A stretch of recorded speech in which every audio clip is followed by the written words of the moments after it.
The secret behind secret societies. Obviously, the secret behind secret societies is the secret that people don't want to spread abroad. And this particular topic is so serious that I will venture rather to say nothing, very little. But I'd rather let history and the quotes speak for themselves. So it might become tedious to see quote after quote after quote, but the fact of the matter is, then it's not me saying it, it's historic facts being put before you, and then you decide for yourself whether the picture makes sense or whether it doesn't make sense.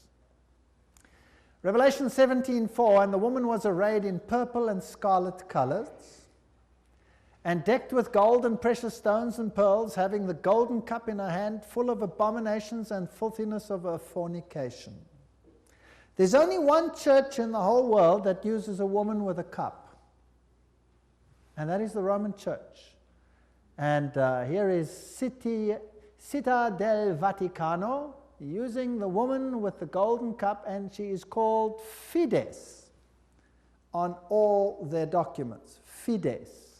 Now, what does that mean? Fides. Well, let's go to a Masonic source, a very good Masonic source, written by Albert G. Mackey, the Manual of the Lodge. Albert Mackey was a 33-degree Freemason. It'll become clear as we go through the lectures what this means. And he says, the right hand has in all ages been deemed an emblem of fidelity, and our ancient brethren worshipped deity under the name of Fides, or fidelity, which was sometimes represented by two right hands joined, and sometimes by two human figures holding each other by the right hand. Numa was the first who erected the altar to Fides, under which the name, the goddess of oaths and honesty, was worshipped. So it means honesty and fidelity, but it is also an image of a female deity. Now, Revelation 17 verse 5 calls this institution the mother of prostitutes. In Revelation 18 verse 7, she says, I sit as queen, I am not a widow, and I will never mourn. So she might have lost some children during the Reformation, but she's going to get them back. I am, and there is none beside me. I will never be a widow or suffer loss of children. She's going to control the world in a spiritual sense. That's what this power says. Now, it's interesting that the Vatican has just recently, September 5, 2000, issued this encyclical, Dominus Iesus, where she says, other churches are no sisters of ours, the Vatican insists. It must always be clear that the one holy Catholic and Apostolic Universal Church is not the sister, but the mother of all the churches. Cardinal Ratzinger said that. He's the head of the Inquisition. They don't call themselves the Inquisition anymore. They call themselves the Congregation for Doctrine and Faith. But it's the same thing. It's even in the same building. Now, she is not the mother, she is not the sister, but the mother of all the churches. That means all the other churches are subject to her, right or wrong. That's what she says. Now in Revelation 13 verse 1 and 2, speaking about the same power, it says, and the dragon gave him his power and his seat and great authority. Now that's a very, wow, statement. The dragon gave him the power. In other words, this power comes from another source. Now doesn't Catholicism preach Christianity? Yes, it does. Doesn't it preach Jesus Christ as the Savior of the world? Yes, it does. But it also preaches mediation through other mechanisms and through the church. Now, it is interesting that in secret societies there are always two doctrines. One for the initiated and one for the goyim, the uninitiated. And the Knights Templars had two doctrines. The one was the inside esoteric occult doctrine, and the other one was the exoteric, the one to the outside, and that was Catholicism. So the masses received a religion which the insiders turned on its head. Amongst occult insiders, Lucifer is the true Son of God. Jesus is a second son who was defeated by the first one who had been thrown out. So Lucifer is the true luminary, the victor in the battle, and will be the one who will be worshipped at the end of time. That is occult doctrine. That's always been the doctrine of the Kabbalah, the Kabbalist doctrine, and it has been the doctrine of Gnosticism. But of course, it's not what the Bible teaches, but then Catholicism doesn't teach what the Bible teaches either. Revelation 17, verses 12 to 14, talks about 10 horns you saw are 10 kings who have not yet received a kingdom, but who for 1 hour will receive authority as kings along with the beast. They have one purpose and will give their power and authority to the beast. And they will make war against the Lamb, but the Lamb will overcome them because he's Lord of lords and King of kings, and with him will be his called, chosen, and faithful followers. Now we're going to deal with the whole chapter of Revelation 17 at a later stage. But the kings of the world, here represented by these 10, will give their power to the system, just like in the Middle Ages, and enforce the doctrines on an entire world. Very interesting. This will be this beast from the bottomless pit. Now, Gary H. Carr, in his work En route to global occupation, puts it this way.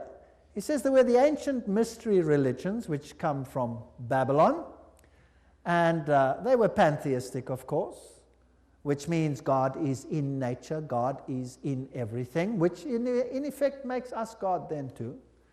This was inculcated in Kabbalism, was taken over in the Christian era in what is called Gnosticism, and the Knights Templars were the inner secret core that had the ancient knowledge of the mystics.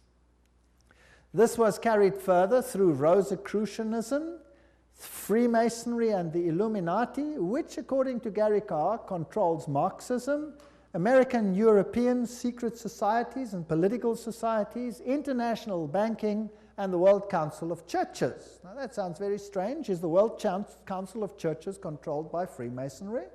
We'll have to look into that in some detail. Then, of course, you have the entire New Age movement, the Theosophical societies, the many cults, and all these things are all controlled by this mechanism to make null and void the doctrine of salvation in Christ alone. That will be the final battle. And in order to achieve this, this woman has concealed herself and has hid herself in a garb of Christianity, and people receive the Goyim doctrine and do not know what the inner core doctrine is. That is quite something. Well, if we look at 1 Chronicles 16, verse 26, for all the gods of the people are idols, but the Lord made the heavens, tells us that idolatry is quite something that's rife on the earth. And Nimrod, the Lord of heaven, Tammuz, the pagan Messiah, and Semiramis, the Queen of heaven, these find their origin in Babylon. And if you go through all the religions that were propagated in Lebanon, Phoenicia, Babylon, Assyria, Greece, Rome, Egypt, India, China, Mexico, Scandinavia, you have only this same picture under different names: Baal, Tammuz, Ashtoreth, El, Bacchus, Astarte, Belus, Tammuz, Rhea, Ishtar, Ninus, Hercules, Beltis, etc., etc. In Egypt, Ra, Osiris or Horus, Isis, Hathor, India, Vishnu, Krishna, Isi or Devaki, and so on and so on. Now, Romanism, the Roman Church, has taken this Trinity and made it Father, Mother, Child, which means that they must elevate the female to the point of deity. And we'll see how they did that and how they are doing that with the sanction of the Pope. So the true Trinity and the Roman Catholic Trinity are two different things. For the Goyim, it's Father, Son, and Holy Spirit. For the inner circle, it's Father, Mother, Child, which is none other than Baal, Tammuz, and Ashtoreth, if you want to take it back to those times. Jupiter is the god who is worshipped under Petrus. the rock. And ubi Petri, where Peter is, there is the church. So here's another rock which takes the place of the true rock. Christianity and the secret societies, we could just summarize it as follows. The old Babylonian religion gave rise to Kabbalism. Via the Essenes and others, Gnosticism came into existence, and Gnosticism was founded by Simon Magus. This comes from no other source than History de la Magie and by Eliphas Levi. Wow, that's a high Masonic source. So Gnosticism, founded by Simon Magus. Then this Gnosticism, with its secret doctrine, was eventually, over time, through many intermediary organizations, carried over to the Knights Templars. And the Knights Templars were a group of a Roman Catholic order, if you like, that were set over the temple site to protect it. And they had strong links to Islamic societies, the Ismailis, the Karmatites, the Fatimites, the Druzes, and the Assassins. And these are very, very interesting, and we'll be dealing with them when we talk about the Islamic connection, what the secret societies actually teach. Just like the Templars had two doctrines, one for the Goyim, the uninitiated, and one for the insiders, and the two diametrically opposed to each other, so the secret societies of Islam do exactly the same thing. But that's another lecture. Now the Templars, they had their secret inner information inculcated in the Rosicrucians and the Jesuits. The Jesuits, again, formed and created Freemasonry. And Freemasonry was created as the Protestant arm of the Roman Catholic Church. Unbeknown to them, beguiled, fooled, if you like, into doing the work that Rome wanted them to do, so that Rome could sit in the background while Freemasonry did it for them. And then it wasn't them, it was them. And it was mainly Protestants that were doing it, and not Rome. Very clever. Very, very clever indeed. So now let's have a look at these Knights Templars. Here are some of the representations. This is Desmaloy, the founder of the, or not the founder, but the leader at the time of its dissolution of the Knights Templars. This is what their dress looked like, if you like, and that is one of their symbols. It is a symbol that is used by many churches today. Did you know that? Many charismatic churches use that symbol. That's fascinating. And Jehovah's Witnesses use that symbol as well. We'll come to that in another lecture. Now let's have a look at what Nestor Webster, Secret Societies and Subversive Movements, has to say about the Templars. We're not going to read it all, but you can always, if you get the video, stop the quote. In the year 1118, 19 years after the First Crusade ended with the defeat of the Muslims, the capture of Antioch and Jerusalem, these groups were founded that were eventually established as the Templars, and they presented them with a house near the site of the Temple of Solomon, hence their name, Knights Templars. And they became very famous and a very powerful order which controlled all the finances, the financial world. They were the banking elite of the world, if you like.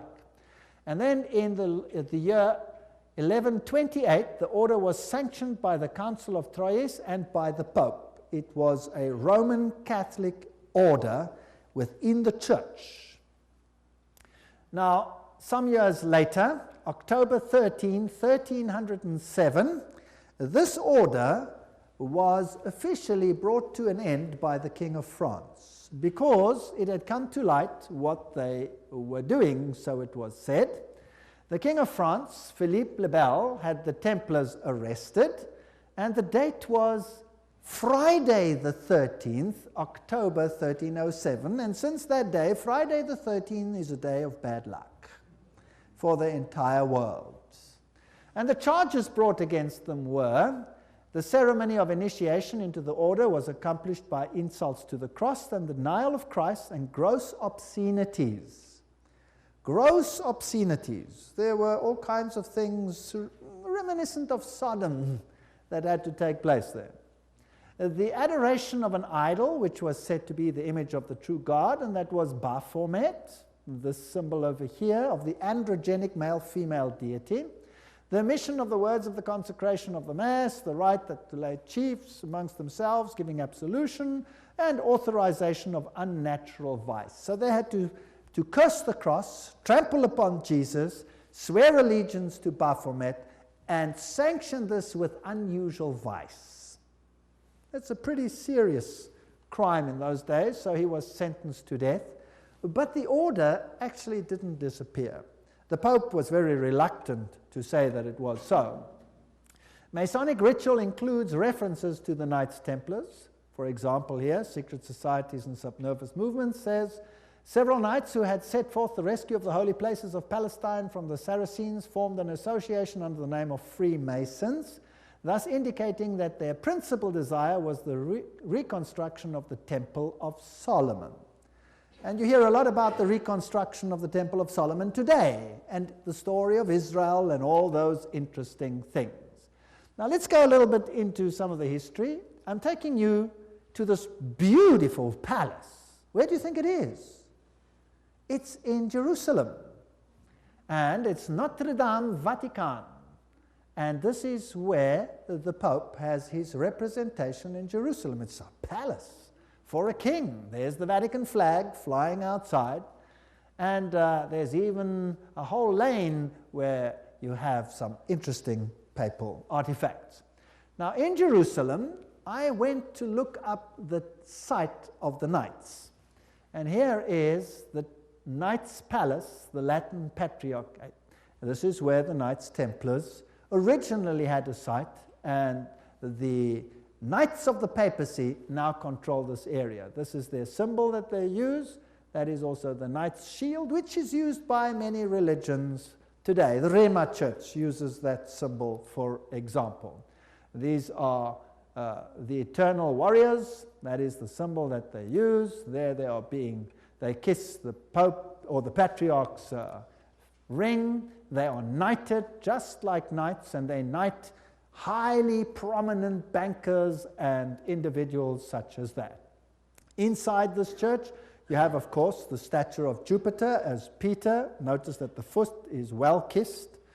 And I didn't want to kiss the foot, so I just stood there. And it is a very important church because both Pope Paul VI and Pope John Paul II visited this church, which is, of course, highly symbolic, and there are the plaques. And the Latin Patriarch, the Knights Palace. If you go inside, there's this interesting altar. And as you look at the altar, you'll see certain figures over here. This one over here is very interesting. Let me get it a little bit closer, and what do you see? You see the double-headed eagle, which is also the symbol that is used in Freemasonry. So there it is on the altar of the Knights. And what is there on this side? Two swords held like a compass. Fascinating. So there are many, many Masonic figures in here. The tail feathers and the feathers of the eagle, very reminiscent of what you have, for example, on the back of the dollar, and all those other interesting symbols of the circle with the triangle and the sun around it. And the inheritor of the Templar nuance are the Jesuits. Now the Jesuits, of course, are the ones who behind the scenes control many things. They were founded on the 15th of August, 1534 by Ignatius Loyola and were sanctioned by the Pope on the 27th of September, 1540. So they were created, as it were, to stand against the Reformation. They were designed to destroy the Reformation.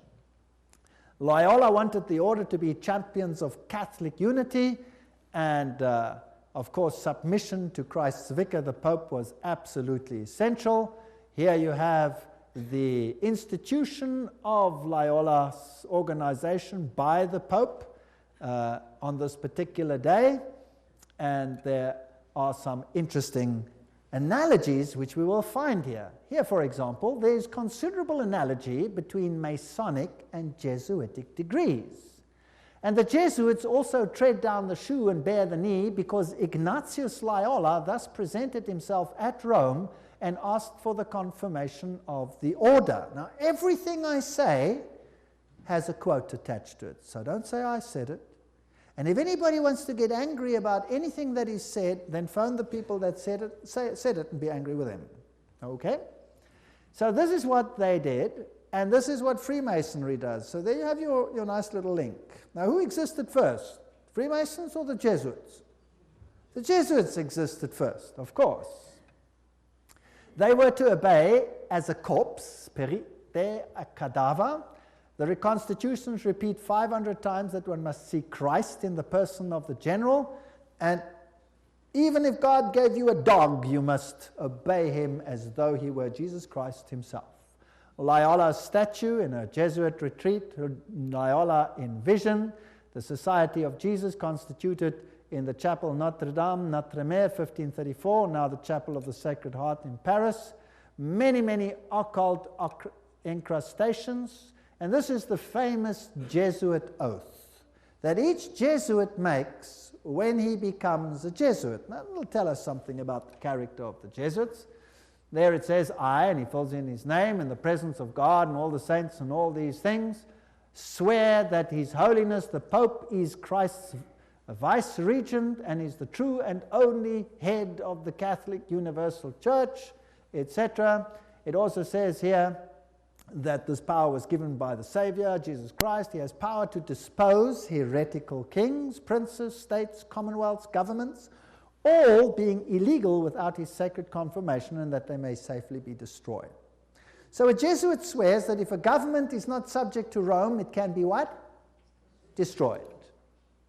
I further declare that I will help and assist and advise all or any of His Holiness's agents wherever I shall be, and do my utmost to extirpate the heretical Protestant or liberal doctrines. Liberal doctrines are doctrines where you decide what you believe. You take the liberty of making your own choice rather than allowing the Pope to do it for you.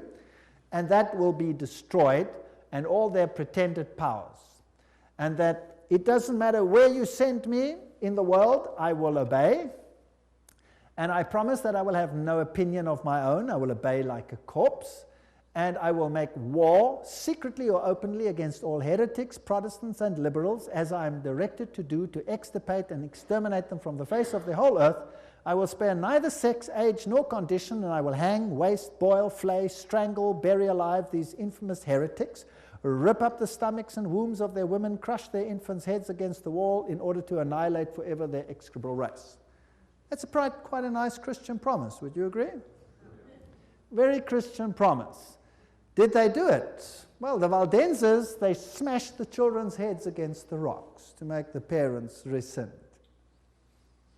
In the Ottoman Empire, that's an interesting story, in Serbia and in all those East Bloc countries where they occupied, they took the children, threw them in the air, and caught them on the ends of their bayonets. They were nice people. Now you will say that was Islam, that wasn't Jesuits. Well, debatable. We'll talk about it another time. And if I cannot do it openly, I will do it secretly. So that is what a Jesuit swears. This is the famous Pontifical Gregorian University in Rome, the most prestigious Catholic university in the world. The Jesuits, in all their enclaves, have their figures in caves. Now, in paganism, all the deities come out of the cave, and they have the letters IHS, which actually stand for Isis, Horus, Set, which is the Egyptian Trinity. They, of course, say it means Iesus hominum salvator, Jesus the Savior of men, but it doesn't. It means IHS, Isis, Horus, Set. And their symbol is the triangle with the all-seeing eye in it for this deity. They also use the pillar, the stela, if you like. They have the symbol of the triangle with the eye in a circle, which is also the symbol used in the New Age movement. And we saw that Gary Carr says that Freemasonry controls the New Age movement and the Jesuits control the Freemasonry, or created it. This is the University of the Jesuits in Prague. On top of it they have Atlas, not Jesus Christ. If you go to a more modern Jesuit enclave like this one in Germany, I visited this. I'm quite cheeky sometimes, there I am. And took a picture, and inside they have this picture of Christ. This is not Christ, this is Atlas, holding the world on top of his shoulders, disguised. They have these symbols up against the wall. There, this symbol is the symbol of Hermes. If you take away the cross, then you have the symbol of Isis. This is paganism at its best. And these symbols over here are nothing. Here it is, Jesuit Kirche, when it was built, etc. And their symbolism, Maria, the M is the Masonic M, the triangle, Ria, the goddess. Here is a church in Germany, a cathedral. Inside you will see this circle with a cross in it, the crossed swords, symbol of all symbols used also in Freemasonry. Now if you go back to ancient Assyria, that was a very prominent cross. It was the Maltese cross. It comes from ancient paganism. They have the symbols of the star over here, two stars one over the other, or two crosses one over the other. They have the compass, they have the moon with a disc in it or a star in it, which is the symbol that Islam uses, for example. They have the solar calendar and the triple crown. All of these are used by the papacy. Upside down crosses represent victory over Christ. Hammers and compasses and sickles, these are symbols that are prevalent in the world. There's Jesus standing above the skull and crossbones, which is a symbol of Jupiter, the god Jupiter, who is a symbol, of course, who is Lucifer. Upside down crosses again. This is a very important cathedral in Europe, in Germany, where all the political leaders come together. If you go there, you will have Janus, the two-headed one. And then you have this statue so-called of David. But of course it isn't David, it is the god Pan, because he has a pan flute in his hand, and David didn't play a pan flute. So I went to look for the dark side of Pan, because there's a light side and a dark side, and I found him. There he is, the hoofed one in the same cathedral. So they hide their occult symbolism. If you enter into the hallway, you find this over here. This is the god Anubis. It's got nothing to do with Christianity. There you have him as well. Plus you have the phoenix rising from the ashes. Plus you have the symbol of Jupiter and a whole host of other symbols over there. And in their side chapel, you have all the signs of the zodiac serving the various deities like Mars and Aquarius, etc. And the doorknob is a yin-yang. This has nothing to do with Christianity.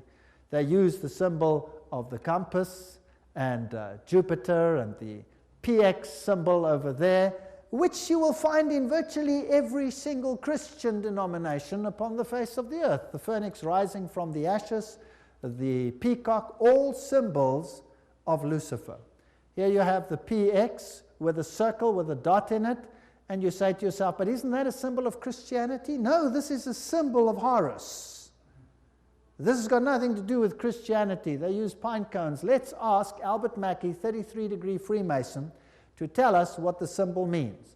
The point within the circle is an interesting and important symbol in Freemasonry. The symbol is really a beautiful but somewhat abstruse allusion to the old sun worship, and introduces us for the first time to that modification of it among the ancients, the worship of the phallus. So it's a pretty filthy symbol at that. It deals with male organs. Wow. So that comes from the horse's mouth. So that's what it means. Now what's the PX mean? Let's go to the best Masonic source in the world, Morals and Dogma, page 292. And in case you don't believe me, I photocopied it so that you can see it. There you can see the symbol. Can you see that? It is the staff of Osiris. This is straight from the horse's mouth. You can't get a better source than this. This is the highest Freemason who founded the Scottish Rite, 33 higher degrees, and was one. No, he didn't found them, but he officiated over them. On the medal of Constantinople, in hoc signat eris, whatever the inscriptions, and then some other interesting things. So this is the staff of Osiris. And then he goes through the mystic Tau and the crosses and the stars of David, and then he uses this one as well. Interesting symbol. He says the vestment of the priest of Horus were covered with these crosses. That's a Maltese cross. Remember that I showed it to you on the Assyrian king? Now, who wears that on his vestments? Well, let's have a look. Oops, there it is. Who's wearing it? The Pope is wearing it. So what is he? He must be the priest of Horus. So to the outside world, it seems like Christianity, but to the inner circle, it's occultism. On the floor of the cathedral in London, you have the tricolour, which is the triple yin yang. And what does that mean? Well, let's go and ask the sources themselves. Celtic version of the yin yang. That's what it is. The tricolour, the sea, good luck, cauldron, Celtic goddess, the goddess of wisdom and witchcraft. Who was enthroned in the French Revolution? Goddess of reason, witchcraft, reason, all these things, same deity. On the floor of the same cathedral, you find the mystic Tau. What does the Tau represent? Let's ask another Mason, Ward. He says it's the symbol of the male creative side of the deity, sign language of the mysteries. So again, it has a sexual connotation. What's it doing on the floor of a cathedral? So the Jesuits are the heirs of the occult religion, and they control the world through their agencies. They stand in the background, create sub-organizations, and everybody thinks they are not active. Let's ask them themselves what they believe. Here is the history of the generals of the Society of Jesus. These are all the generals, starting with Ignatius Loyola. They're all listed down there. We don't have to go through them all the way through to the present one that rules now, whose name is Peter Hans Kolvenbach. Nice German name. It's interesting that the Germans are very prominent in this. Peter Hans Kolvenbach is the head of the Jesuits. Cardinal Ratzinger, another German, is the head of the Inquisition. They seem to be pretty much in control. What does he look like? There he is, Peter Hans Kolvenbach. You're looking probably at one of the mightiest men on the earth today, if not the mightiest. He's the Black Pope. Here you have the cave of Loyola. Here you have George W. Bush and the Pope in audience with each other. And they don't do anything by chance. They just happen to do this exactly under that picture I showed you, where Loyola receives his commission from the Pope. Now, the ceremony of induction and the extreme oath of the Jesuits, Library of Congress, catalog card, there it is. You have been taught to insidiously plant the seeds of jealousy and hatred between communities, provinces and states that were at peace, and incite them to deeds of blood involving them in war with each other, and to create revolutions and civil wars in countries that were independent and prosperous, cultivating the art and the sciences and enjoying the blessings of peace, to take sides with the combatants and to act secretly in concert with your brother Jesuit, who might be engaged on the other side, but openly opposed to that with which you might be connected, only that the church may be the gainer in the end, in the conditions fixed in the treaties for peace, and that the end justifies the means. Whoa! This is Hegelian science.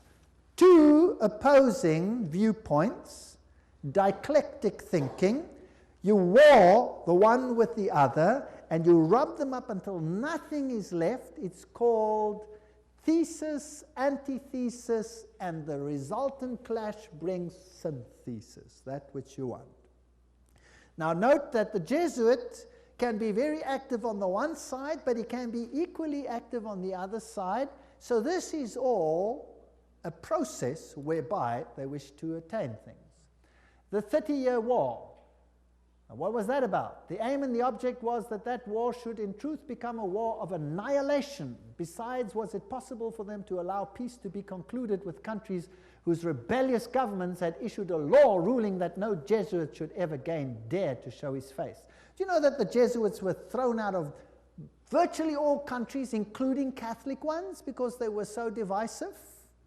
Catholic kings couldn't even take the Jesuits and threw them out. If a Catholic king dared to throw out a Jesuit, that country was destroyed, Catholic or not, and the Jesuits are back.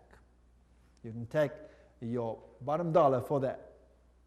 So, the frightful responsibility for this terrible 30 Years' War must rest upon the Emperor Ferdinand II and his teachers, rulers, and bosom friends, the sons of Loyola. Every single thing I'm saying is a quote.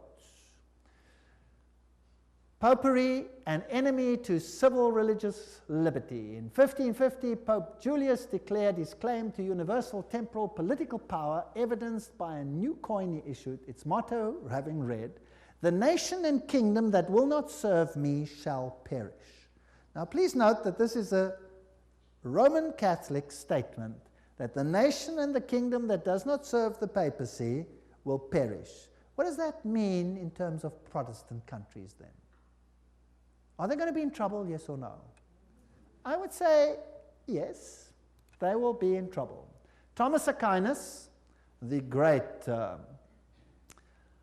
philosopher of the Roman Catholic Church, said, "The Pope by divine right has spiritual and temporal power as supreme king of the world.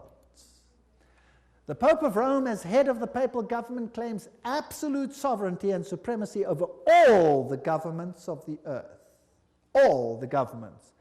All these quotes are highly potent quotes. There is nothing mediocre in these quotes, and they come from the highest sources. The right of deposing kings is inherent in the supreme sovereignty which the popes as vice-regent of Christ exercise over all Christian nations. Cardinal Henry Manning, 1892, he was Archbishop of Westminster. So, he is in control of all nations of the world. Now it's interesting that the Bible tells us that these words were put on the Christ's cross at the crucifixion. Jesus of Nazareth, the King of the Jews. You read that in John 19:19. But the Roman Catholic crucifix has the words "INRI" written on it.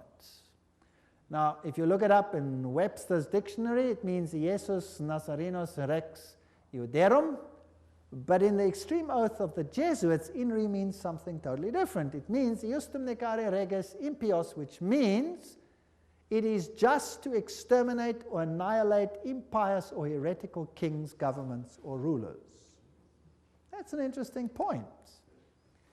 Now, another thing that they want to do is destroy Protestantism. We cherish at the bottom of our hearts this principle that whatever does not unite with us must be annihilated. And we hold ourselves ready to make, as soon as we shall have the means, an energetic application of these principles. Protestantism is already wearing out and sinking to decay. Yes, we are destined to insult its last agonies, to march over its broken skeleton and scattered bones. Oh, let us hasten this dissolution by our strong and united efforts. Then already, they wrote, Protestantism is becoming decomposed, and we are gaining men of note. This is extracts from The Secret Plan. Those are the worst of the Catholics, the Inquisitors, the Jesuits. They are simply the Romish army for the earthly sovereignty of the world in the future, with the Pontiff of Rome for emperor. Something like a universal serfdom with them as master is what is being planned. That's all they stand for. They don't even believe in God, perhaps, the brothers Karamazov. All these quotes. The general of the Jesuits insists on being master sovereign over sovereigns. Wherever the Jesuits are admitted, they will be master, cost what it may. The society is by nature dictatorial, and therefore it is the irreconcilable enemy of all constituted authority. 50 Years in the Church of Rome, written by Father Chenikin. Ignatius Loyola says himself, the power of the general will be so unlimited that should he deem it necessary for the honor of God, he shall even be able to send back, or in another direction, those who have come direct from the popes. So this is a powerful order. Friedrich von Hardenberg said, never before in the course of the world's history has such a society appeared. The old Roman Senate itself did not lay schemes for world domination with greater certainty of success.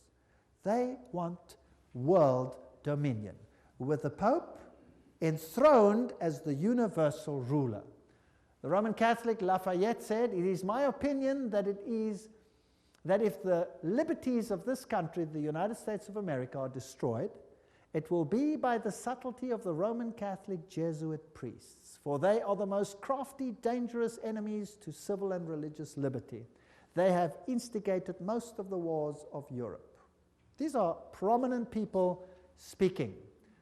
Morse, he's the founder of the Morse code, the inventor of the Morse code. He said, and who are these agents? They are for the most part Jesuits, an ecclesiastical order proverbial through the world for cunning, duplicity, and total want of moral principle, an order so skilled in all the arts of deception that even in Catholic countries, in Italy itself, it became intolerable and the people required its suppression. That's another prominent man. Archduke Maximal Francis said, "They have so constantly mixed themselves up in the court and state intrigues that they must in justice be reproached with striving after universal dominion." And we could go on and on and on. This is a very interesting one. This is Michelangelo Tamburni, 1720. This is the Jesuit of the general of the Jesuits, the general speaking to the Duke of Brancas, and he said the following: "See, my lord, from this room I govern not only Paris but China. Not only China but the whole world without anyone knowing how 'tis managed." Interesting. This is what the Jesuits themselves had to say. The Pope's confessor has to be a Jesuit. And the Pope himself has to come to a Jesuit to confess. The Vatican Empire, everything I say is a quote.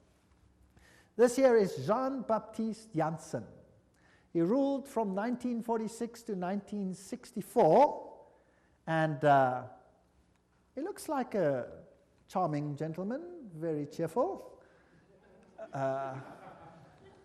But nevertheless, you can see that this photograph was taken from the Saturday Evening Post, 1959, and this is what he is in command of. And now we will want to deal with these issues in the next session.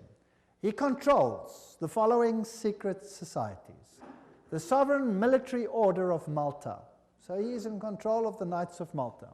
The Scottish Rite Shrine of Freemasonry, the Order of the Illuminati, the Knights of Columbus, the Knights of the Ku Klux Klan, B'nai B'rith, the Nation of Islam and its private army called the Fruit of Islam, the Mafia Commission, Opus Dei, along with a host of lesser brotherhoods. So each one of those secret societies is controlled by the Jesuits.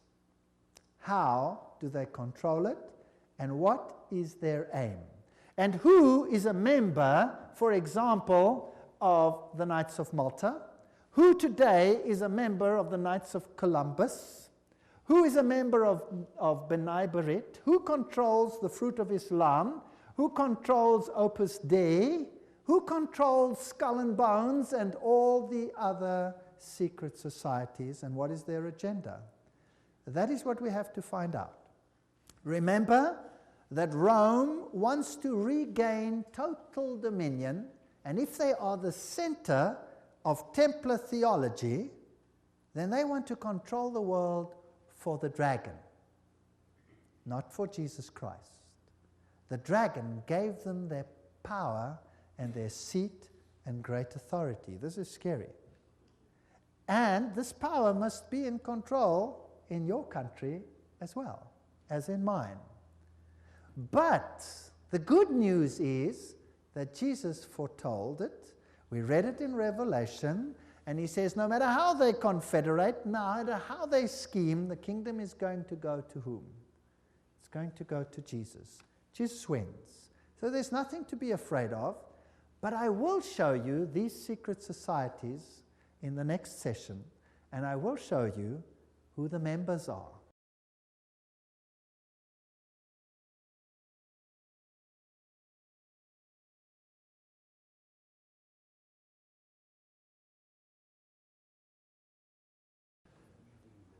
As we spoke in our previous little session, this is Jean-Baptiste Janssen, just one of the great generals of the Society of Jesus. He was the leader from 1946 to 1964.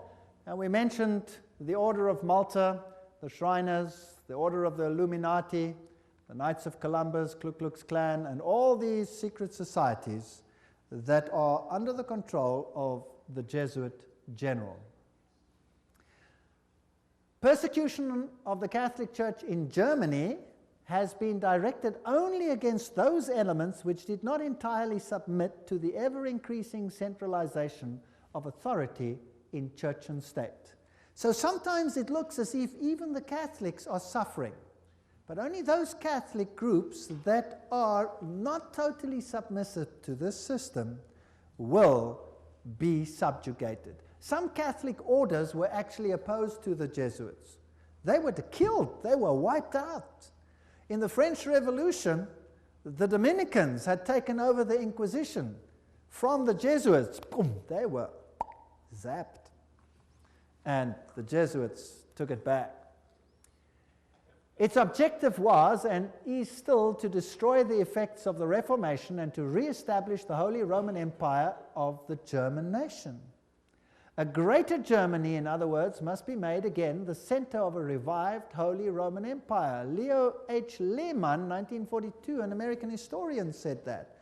Isn't it fascinating that the Russian president, or a Russian president, let me put it that way, and many political leaders have given the assurance that Germany will once again play a greater role in the new Europe today. Isn't it also fascinating that it was a Jesuit priest, Father Stempfler, and not Hitler, who wrote Mein Kampf? In fact, you can read it on Mein Kampf itself. Now, the SS used this symbol of the skull and crossbones. What was that a symbol of? Do you remember? It was the symbol of Jupiter, the god Jupiter, the god of death. It's also the symbol of Osiris, who was the god of death. Anubis is just another form of Osiris. He is the god of death. He's the god of the dead. But Jesus says, I am the God of the living. I am not the God of the dead. I'd rather serve the God of the living. The SS was organized by Himmler according to Jesuit order principles. The rules of service, spiritual exercises prescribed by Ignatius Loyola constituted a model which Himmler strove carefully to copy. Absolute obedience was the supreme rule. Every order had to be executed without comment. Every single statement is being read from a reputable source. Again, in that wonderful book, The Great Controversy, we get an idea of the Jesuits. Throughout Christendom, Protestantism was menaced by formidable foes. The first triumphs of the Reformation past, Rome summoned new forces hoping to accomplish its destruction. At this time, the order of the Jesuits was created. Notice what this quote says. The most cruel, unscrupulous, and powerful of all the champions of popery, cut off from every earthly tie and human interest, dead to the claims of natural affection, reason, and conscience, wholly silenced, they knew no rule, no tie, but that to their order, and no duty but to extend its power. We don't have to read the whole quote. But they made it their business to destroy Protestantism. The Jesuit order therefore stands before us as the embodiment of a system which aims at temporal political domination, and that over the whole world. You will say to me, surely China will not be subject? Well, we already read a quote by the Jesuit general himself where he says he controls China. Who controls communism? The Jesuits created it, and therefore they controlled it. They practiced it in their South American examples where they practiced it before they instituted it. Very interesting. This is Count von Hernsbruch, 1911, German noble and ex-Jesuit, who says this very thing. At what then do the Jesuits aim? According to them, they seek the greater glory of God, but if you examine the facts, you will find they aim at universal dominion alone. It is they who rule the world. One quote after the other. Moreover, the Pope has thousands of secret agents worldwide. They include the Jesuits, the Knights of Columbus, the Knights of Malta, Opus Dei, and others. The Vatican's intelligence service and its field resources are second to none. Even Dave Hunt, American Baptist historian, says that. So, let's have a look at some of these institutions. Let's have a look at Freemasons. The Grand Design Exposed says, the truth is the Jesuits of Rome have perfected Freemasonry to be their most magnificent and effective tool, accomplishing their purposes among Protestants. Now surely the members of Freemasonry themselves must be deceived, because if they saw it, they wouldn't do it, right? So actually the order is being used and they themselves are deceived. And only within the order, higher up, are those chosen ones who know, and they are controlled by the Jesuits for Rome. Very clever. Very clever. To make Protestantism do what you cannot do openly because you have been fingered by Protestantism as the Antichrist. So this is very interesting. This is a Templar fortress and a church on the island Mallorca, Spain. And there again you have the double-headed eagle, and you can go to virtually any church on that island and you will find the double-headed eagle over the altars of these churches. As I've said, Adam Weishaupt was the father of Jacobinism, and he's the one who is also the founder of the Illuminati.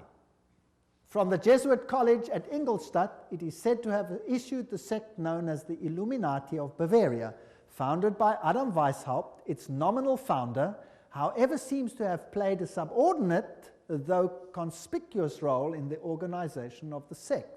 You see, again, they use a front and a front and a front. Now, here are two Jesuit generals. This one over here is General Ricci, and this is General Ledochowski. And very interesting, this one over here, 1773 to 1814, he ruled during the order's suppression. Now notice this, the Vatican itself suppressed the Jesuits, between 1773 and 1814. What happened to the Vatican in that time? There was a mortal wound, and the Pope was taken into exile and he died. Isn't that correct? So who gave the mortal wound to the papacy? The own order in the own church. Power struggle. And he created, in his time, the Illuminati was created through Weishaupt, and of course is also the father of modern communism, who with his Jacobins conducted the French Revolution. Years later, Jesuit General Ledochowski with his Bolsheviks conducted the Russian Revolution in 1917, and it's identical to the other revolution. And I will deal with that when I give a lecture on revolutions and wars and dictators later in the series. France's greatest authority on the Jesuits, Edmond Paris, said, the Russian Revolution, by eliminating the Tsar, protector of the Orthodox Church, had it not decapitated the great rival and helped the penetration of the Roman Church? We must strike while the iron is hot. The famous Russicum, Russian College of Rome, is created in 1929, and its clandestine missionaries will take the good news to its schismatic country.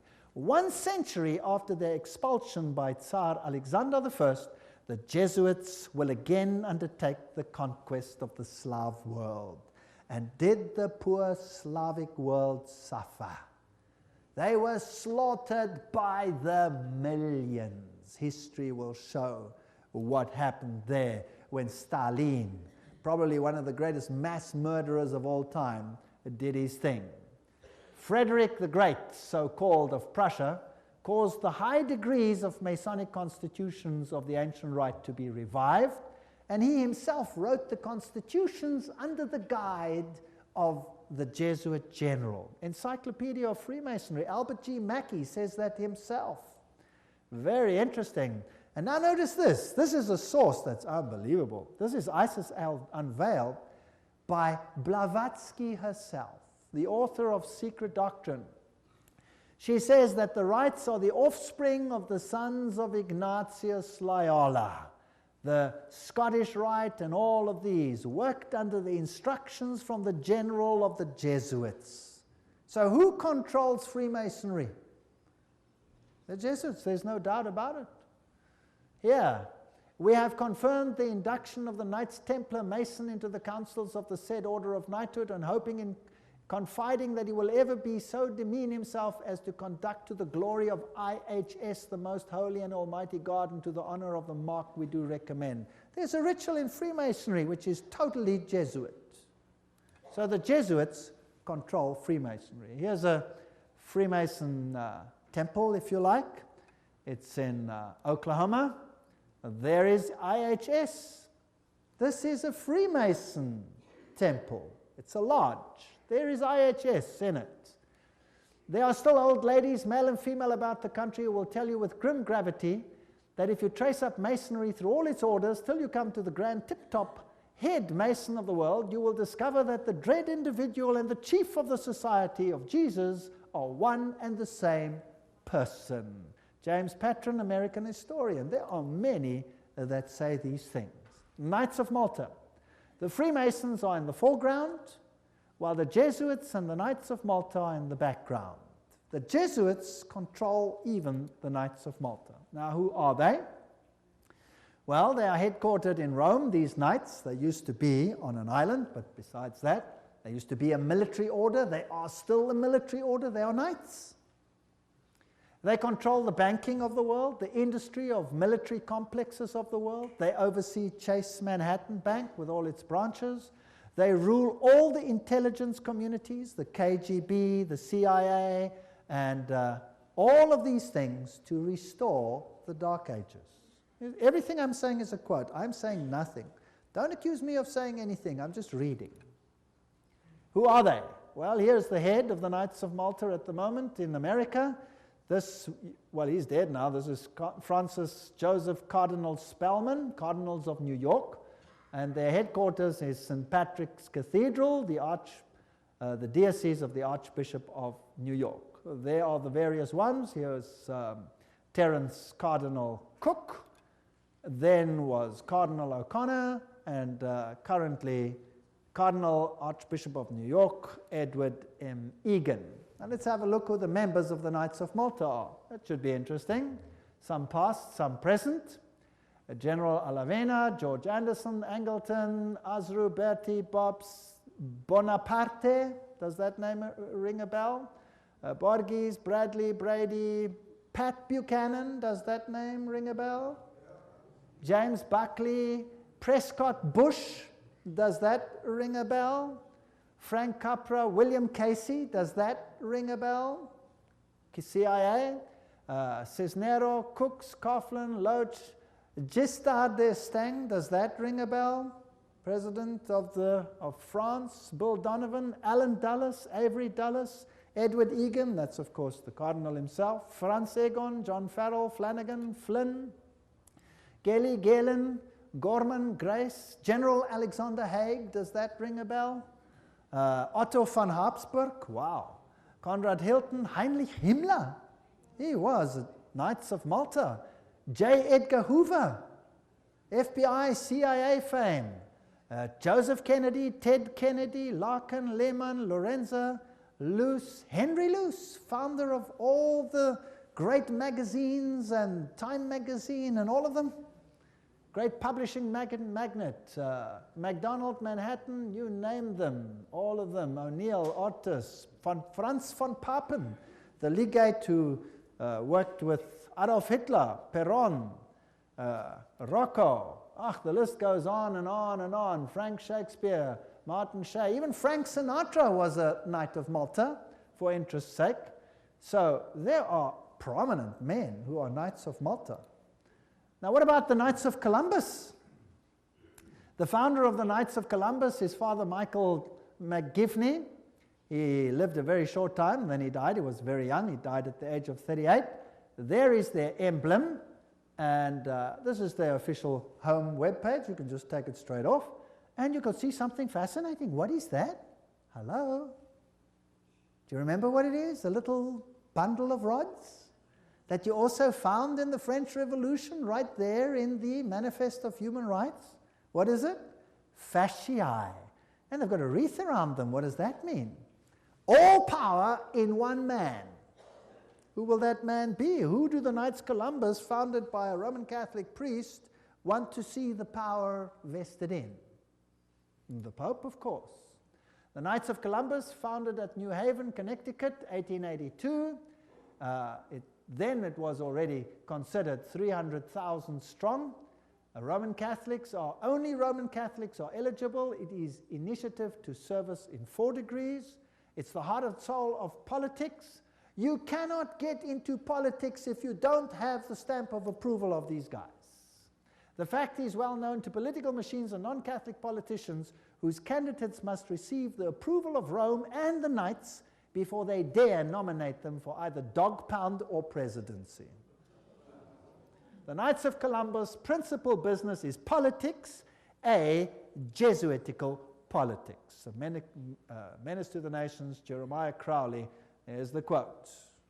These are serious accusations. There they are, with their fasciae, which will become clearer as we go on, and we can see where we are heading.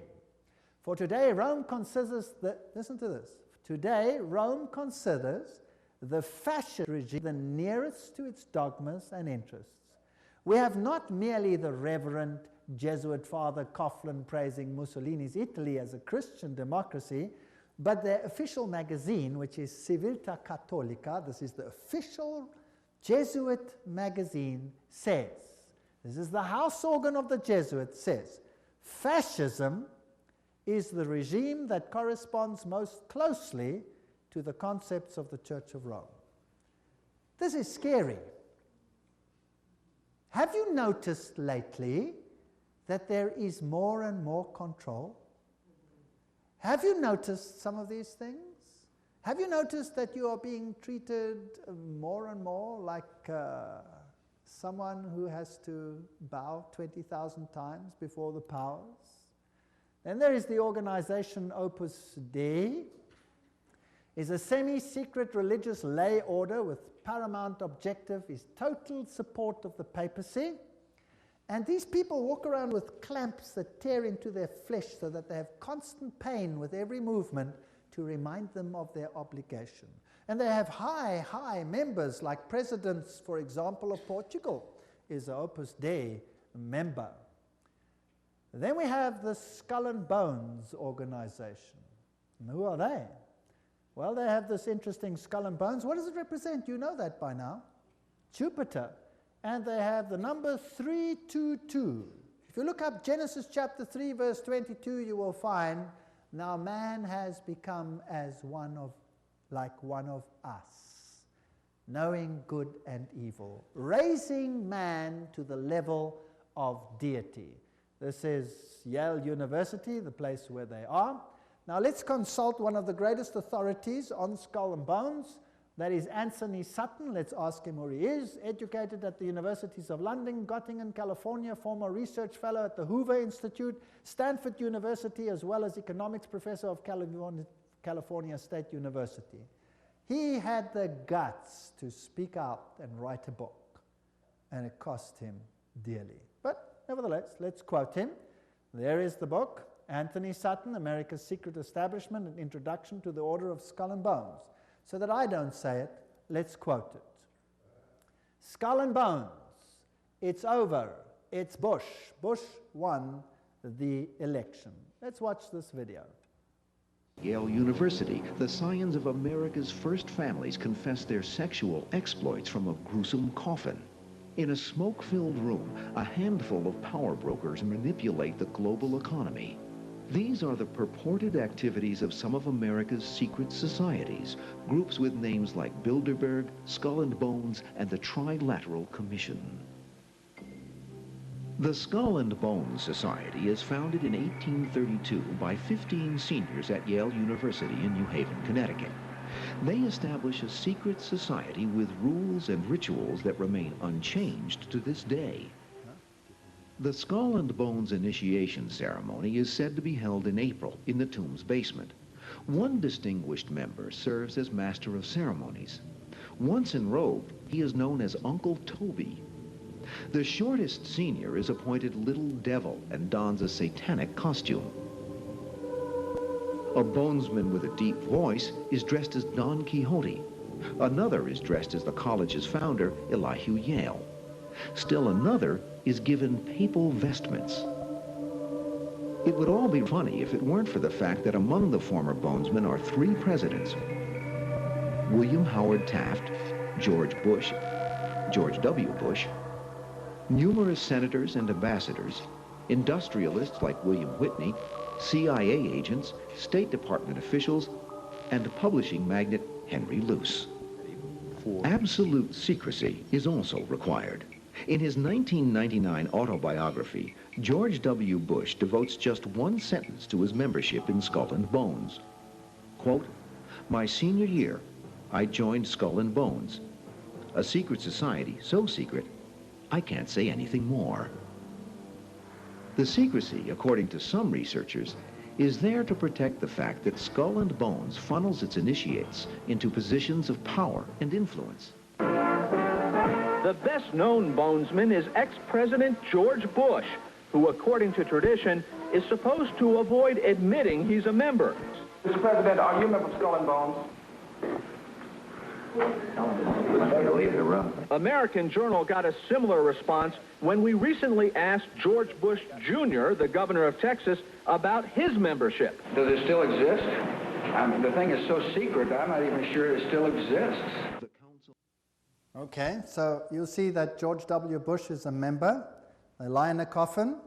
They bow down before a papal figure, swear allegiance. They do all kinds of weird sexual things in a coffin, which I'm not going to explain what they do here. It's pretty vile. And these are the presidents of the most powerful countries in the world, and they belong to secret societies such as this. Let's look at the real world. Now, we're soon to have an election, and here is the German newspaper, Financial Times, Deutschland, February 2004, which confirms that Kerry, the opposition leader who is going to stand against George W. Bush, is also a member of Skull and Bones. So really, what's the point in voting if both of them belong to the same camp? What these people believe and what they are all about, we will have to see in one of the next lectures. The order, what it is and how it began. Those on the inside know it as the order. Others have known it for more than 150 years as Chapter 322 of a German secret society. That is very important. In fact, this was discovered when they broke in and stole some of the papers at that institution. It is officially known as the Russell Trust of 1856, or as the Brotherhood of Death, because they serve the god of death, who happens to be Anubis, if you like, Osiris, if you like, or Jupiter.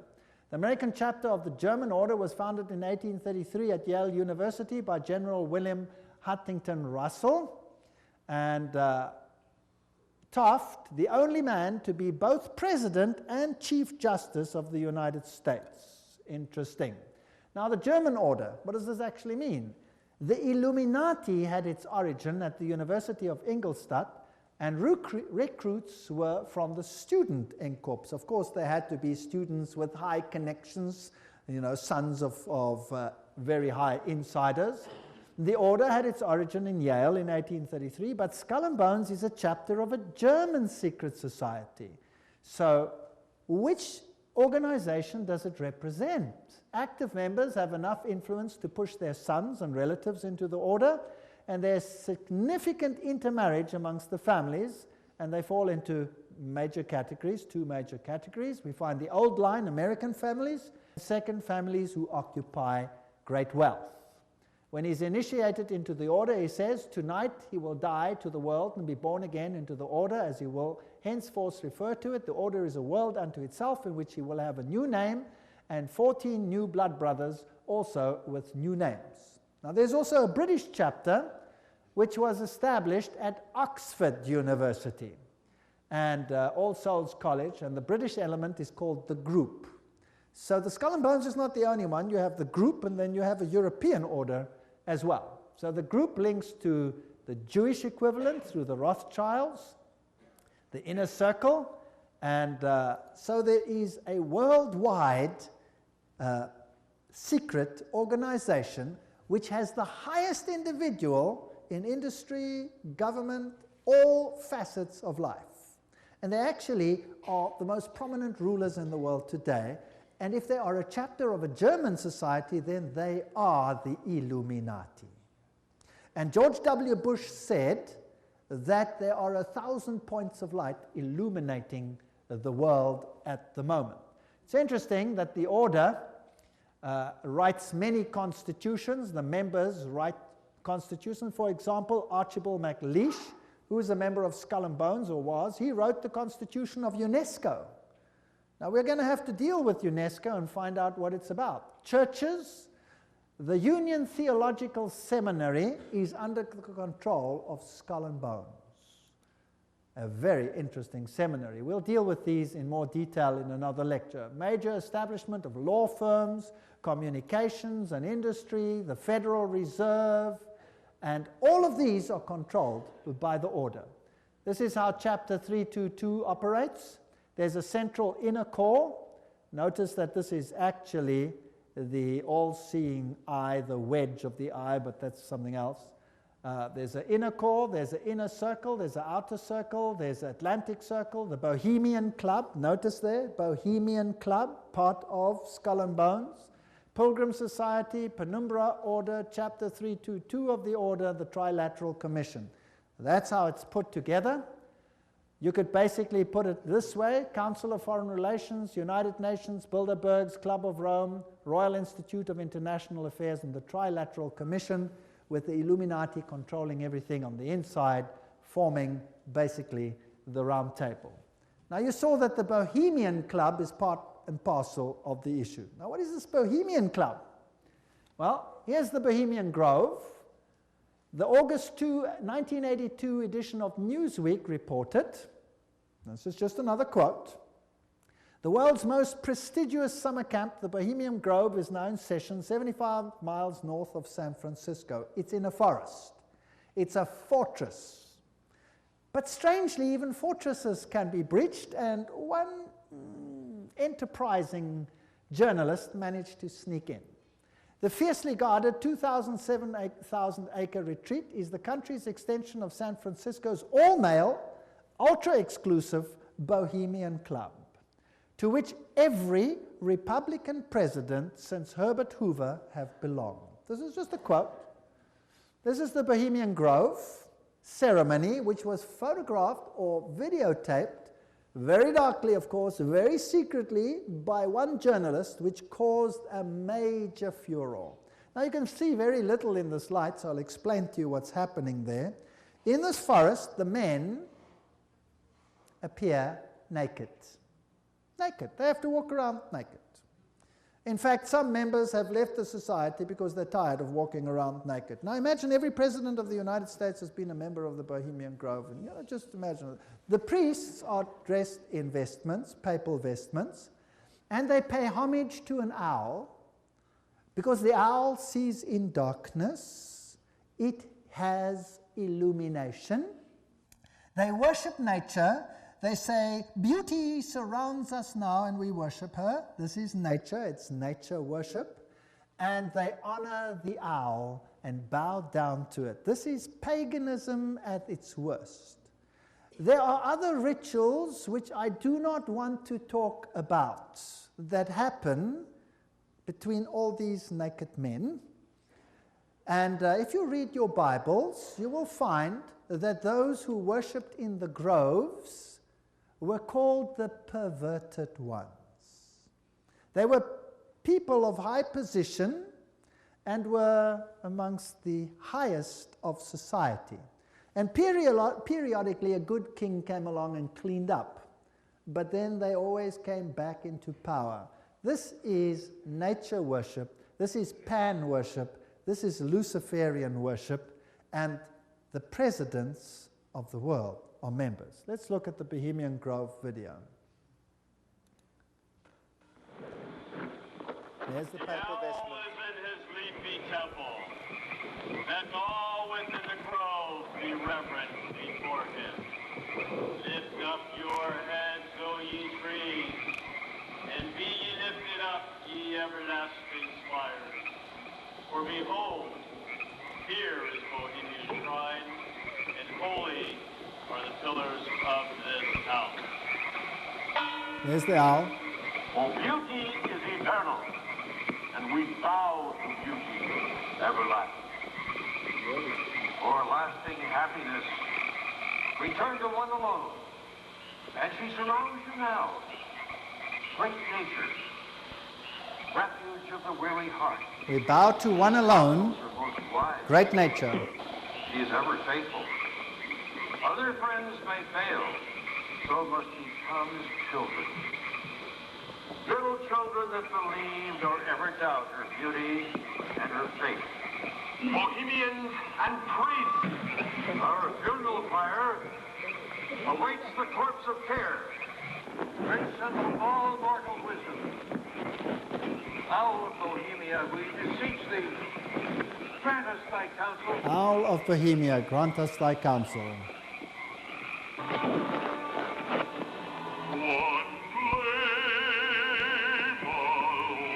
Well, that's just a part of the ritual, which shows that it is nature worship. It is condemned in the Bible, and yet, who are the members? Let's continue. This is an article in Mother Jones, August 1981, volume 6, page 28, and reports who the prominent members were. For example, George P. Schultz, Stephen Batchelor, Gerald Ford, Henry Kissinger, William Buckley. Can you imagine them all walking around naked, worshipping a stupid owl? I mean, that's so pathetic. Fred Hartley, Griffin, Haywood, Coors, Teller, Ronald Reagan, Clausen, George Bush, William French Smith, etc., etc., etc. It is pathetic. Modus operandi of the order. The activities of the order are directed towards changing our society, changing the world, to bring about a new world order. This will be a planned order with heavily restricted individual freedom. That's fascism. And I will show you the papal encyclicals that will make your hair stand on edge as to what is going to happen all over the world. And believe me, I live in a country where it's being implemented. And you can see it happening every single day. It is scary. But you don't have to be afraid if you know why it's happening. If you do not know why it is happening, you will despair, and there are thousands who are putting bullets through their head because they cannot tolerate it. 4,000 farmers driven off the land and murdered in my country alone. They lose everything, they lose hope, they put bullets through their heads, they wipe out their entire families because it's better for them to die than to live with it. And you know what? You give a lecture like this and you show what's behind it and why it's behind it, and guess what? They get hope. Because they see it's not just them and not something they don't understand. Once they start understanding the bigger picture, they gain hope. And they say, wow, so it's not really the end for us, because this is simply the sign that Jesus is coming soon. And there will be a better kingdom. Let us give our lives to Jesus Christ, because this world has nothing to offer. And they get hope. So far than being negative, they conceive a lecture like this, for example, as positive. And it has an amazing effect on countries where this is being implemented this very day. No constitutional protection if you go against it. They control education. I'll show you how in the lectures. money, law, politics, economy, history, psychology, philanthropy, medicine, religion, media. There is nothing that they do not control. And remember, they are neither left nor are they right. So if there are right-wing parties and left-wing parties, they control them what? Both. That's the Hegelian principle. That's Hegelian logic. Remember that both Marx and Hitler, the extremes of left and right, presented as textbook enemies, evolved out of the same philosophical system, Hegelianism. I'm quoting from one of the greatest researchers in this field. That brings screams of intellectual anguish from Marxists and Nazis. Remember that the Jesuits were told that they must serve on this side and the other side. Remember that? And create conflict between the sides. This conflict of opposites is essential to bring about the change that they want. Today, this process can be identified in the literature of the Trilateral Commission, for example, where change is promoted under conflict management. Have you heard that name before? Right, conflict is essential. The state is absolute. So the state must have total control. That means the people must relinquish their rights to the state. Do you see that happening in the United States at the moment? Absolutely. So the state requires complete obedience. An individual does not exist for himself in these so-called organic systems, but only to perform a role in the operation of the state. That's exactly what it was like under Nazism. Here's Hegel. The two, Hegel and Kant, are the philosophers behind the system. I was stunned. I was in Europe 4 weeks ago, in Germany, and the leaders, the presidents of Germany, went down and put down wreaths in front of these people's graves and said, their philosophy has made the new Europe possible. They honored them. What a terrible, I would almost say satanic, well, why not just say it, philosophy. The Illuminati principle that the end justifies the means is also the principle of the group and the order, which is skull and bones. That means you can do anything, no matter how dastardly, as long as you achieve your aim. There's an outer circle, an inner core, all of these. Council of Foreign Relations is the outer circle, Trilateral Commission, all of those. Trilateral Commission was founded by David Rockefeller, comprises 200 members worldwide. The Bundy operation, activism towards a new world global order. George W. Bush, who was a member of Skull and Bones, remember, says that it's a big idea, a new world order where diverse nations are drawn together in a common cause. Only the United States has both the moral standing and the means to back it up. So, do you think they're trying to get all the countries of the world to come into this system, yes or no? Do you think it's possible that they are giving their power to a woman who rides them? Does it look like it? Who controls them? The Jesuits. And who do the Jesuits say all power must be under? The Pope. Isn't that correct? All right. So who do you think would clamor for a new world order more than anyone else? Maybe the Pope. Wouldn't that be interesting? Well, here he is. New international order urged for the sake of peace. When? January 3, 2004. His whole New Year's speech was dedicated to asking for the implementation of the New World Order. Vatican City, January 1, 2004. John Paul II started the new year by insisting that peace is possible and thus a duty, and he called for a new international order. CNN, what did that have to say? Pope calls for a new world order. Thursday, January 1, 2004. Vatican City, Pope John Paul rang in the new year on Thursday with a renewed call for peace in the Middle East and Africa and the creation of a new world order based on respect for the dignity of man and equality amongst nations. What did he say? This year, Pope John Paul directed his thoughts to the continuing conflict around the globe, but he stressed that to bring about peace, there needs to be a new respect for international law and the creation of a new international order based on the goals of the United Nations. He called for an order that is able to give adequate solutions to today's problems based on the dignity of the human being, this is human rights, on an integral development of society, on solidarity amongst nations, rich and poor, on the sharing of resources and the extraordinary results of scientific and technical process. You know, sharing of resources, have you heard of that before? Well, there's another term for it. It's called redistribution of wealth. Have you heard of that before?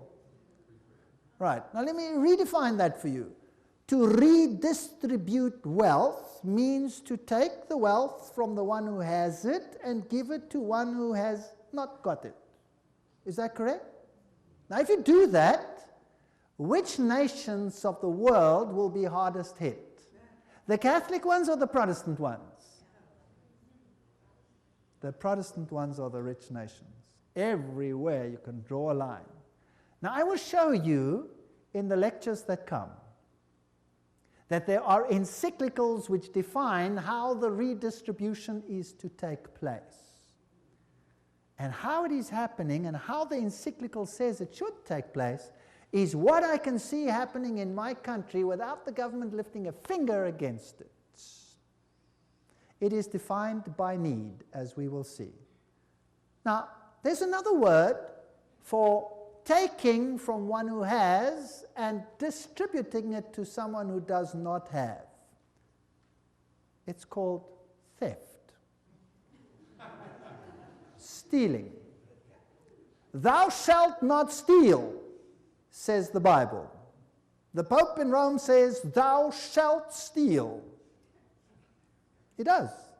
Literally, I'll show you his encyclical. You will be stunned. This New World Order is going to be an exciting place. I don't want much part of it. Fortunately, my God says, my kingdom is not of this world. If it were, they would fight for me, but it is not of this world. My kingdom is up there. There where your treasure is, there your heart will be. I have managed, because I live where I live, to loosen myself from that which I own, because I know that it means nothing anymore. Do you know that in my country, if you go on a holiday, and you stay away for a while, and you come back, and your house is occupied, that you cannot put the new tenants out, even if the house is yours? Did you know that? Because they have need, therefore they have the right to take it, whether you own it or not. And this is not a joke, this is a fact. Scary. But who cares? I serve a God who has promised the most wonderful things, even temporal things, to those who serve him. Wonderful promises. I go to prepare a place for you, and I will come again to take you where I am also. In my Father's house are many rooms. I go. Actually, it doesn't mean rooms, it means mansions. God has prepared things for us which make this world sick by comparison. So let them have their kingdom, let them have their fun, because my God says this world will come to an end, and the kingdom of God will reign forever and ever and ever. Don't miss the next lectures. We're now on a roller coaster ride that will take you to exciting places. Thank you for coming.